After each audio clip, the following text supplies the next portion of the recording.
I'm John Marston, Civil Engineering Source Associate Editor for the American Society of Civil Engineers, and your host for ASCE's Interchange Live.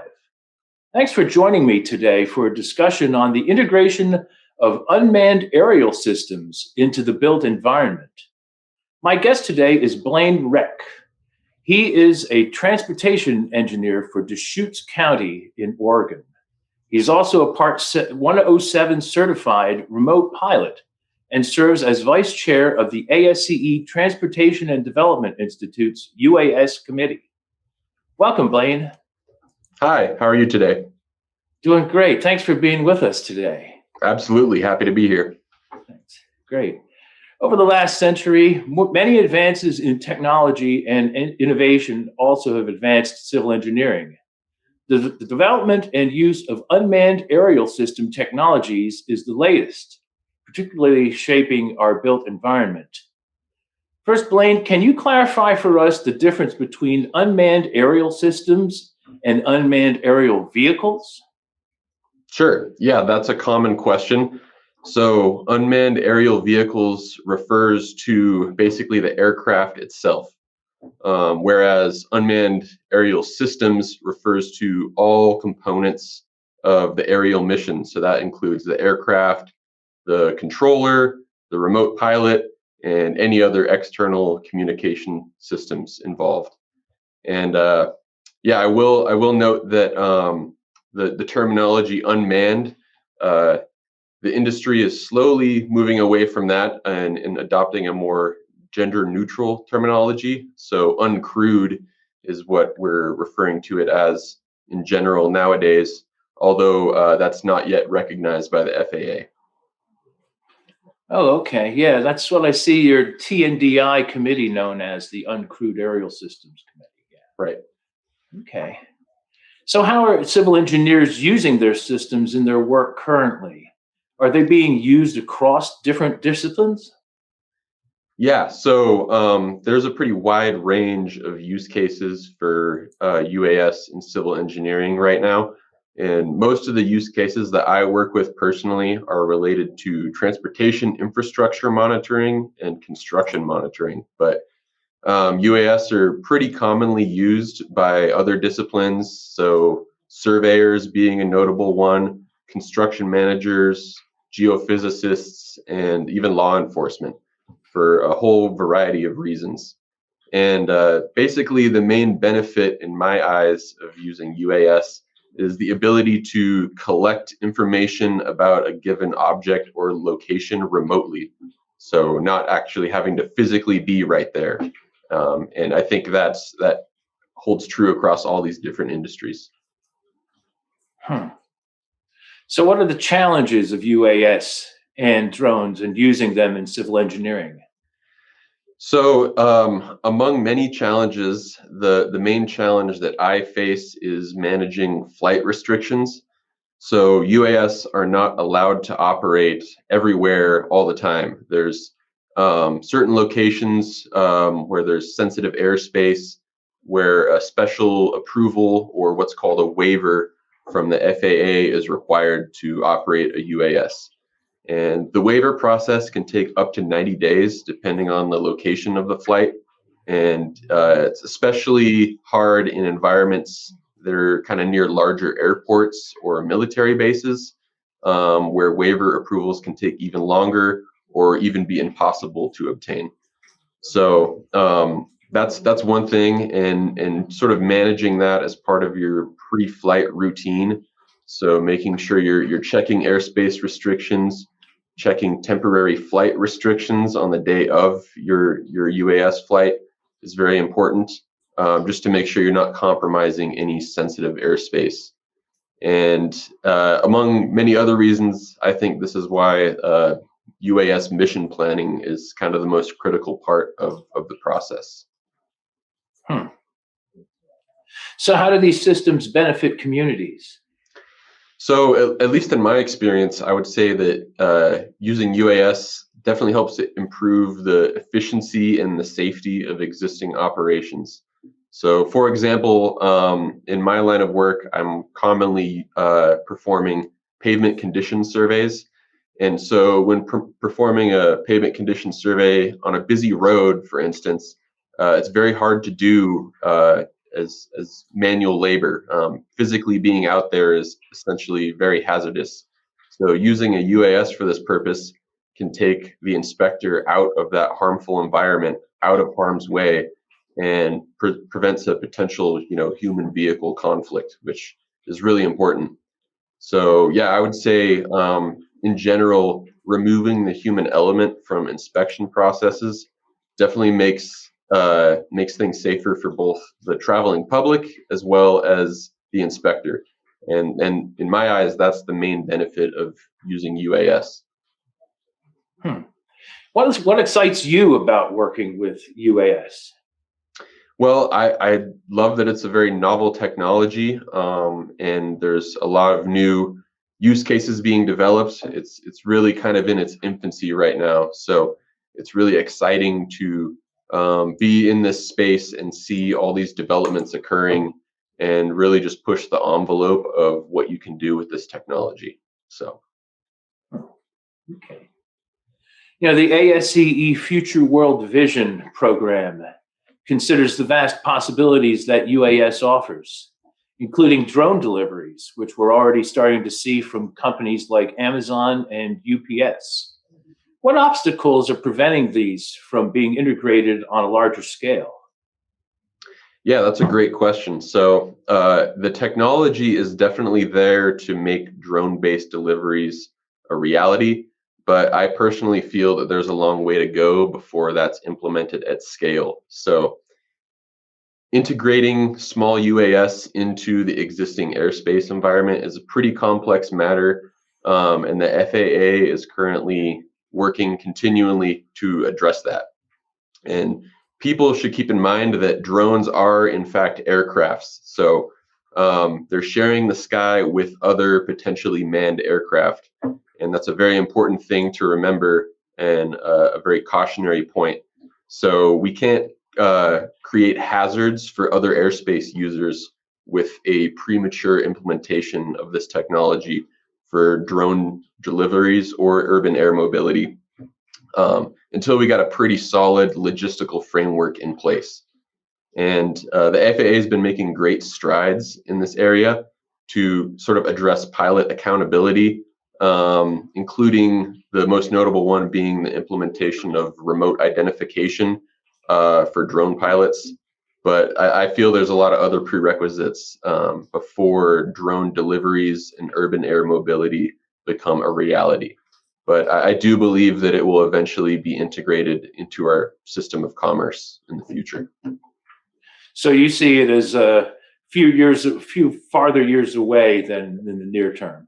I think so, yeah. And there's actually some pilot projects that are currently taking place in certain areas. There's actually one here in Oregon addressing urban air mobility, and yeah, these are happening in more remote environments. But yeah, in terms of implementing something like that in a more urbanized environment, I think is still a ways off. Okay. So what are some other ways that we can expect to see UAS being used and applied in the next 50 years? Yeah, so within my sphere, I see a lot of research being performed for infrastructure inspections. And so that can include pavement inspections, bridge inspections, airfield, asset inspections. Basically, all types of asset management systems are looking at drones to sort of streamline workflows. I also mentioned urban air mobility is a pretty hot topic in the transportation industry right now. There's, as I mentioned, pilot programs that are taking place in controlled environments. And yeah, obviously the drone delivery space is one that is making strides.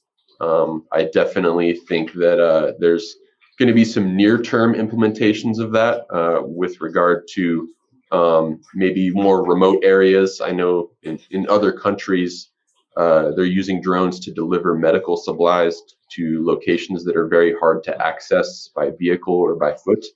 So that's a sort of an early use case of a drone delivery taking place right now. But yeah, that's kind of where I see things going, at least from my point of view. Yeah, you mentioned drone deliveries to hostile areas. I mean, I think we're seeing some uses of drones in a negative way in Ukraine. That's how it goes, you know. So, what can be done to start preparing infrastructure and our communities to accommodate UAS? So I think number one, we should start securing adequate space to operate UAS and other aerial vehicles in a way that we can support the sustainable and long-term growth of this technology. So very similar to vehicles within a roadway right-of-way, UAS need to have designated locations where they can take off and land, fly on designated paths, and also places to stop and refuel or charge batteries. So I think that some of this could be addressed if agencies are proactive in securing sort of right-of-way areas for these purposes. And I think it will also come down to partnerships with either private land or building owners, where UAS might be able to use areas within the urban footprint, such as building rooftops or other open spaces that might be privately owned. So it'll definitely be a collaboration between government agencies as well as sort of private sector as well to make sure that we can accommodate UAS and we have space to do so. Okay. So if these systems are successfully integrated in communities, how are they going to be maintained? So UAS facilities will basically just have to become a part of capital asset management programs, just like basically any other infrastructure that we see. So from a transportation engineering perspective, there's no sense in building infrastructure if there's no long-term plan and no clear path to how we're going to maintain those. And I think that holds true for UAS as well. So making sure that we're managing these assets, monitoring their condition, and planning for maintenance and rehabilitation proactively is pretty key.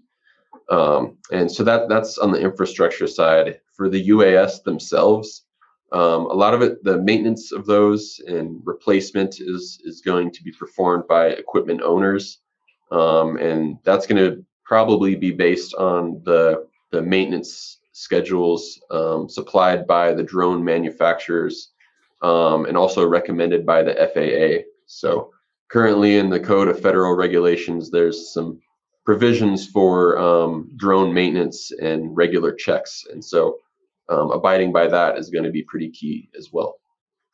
Okay. So for people who are interested in the technology, how can they find out more? Are there associations that are promoting the use of UAS in civil engineering? Yeah, so as you mentioned at the beginning of our conversation, I'm vice chair of the Transportation and Development Institute UAS committee, which is part of ASCE.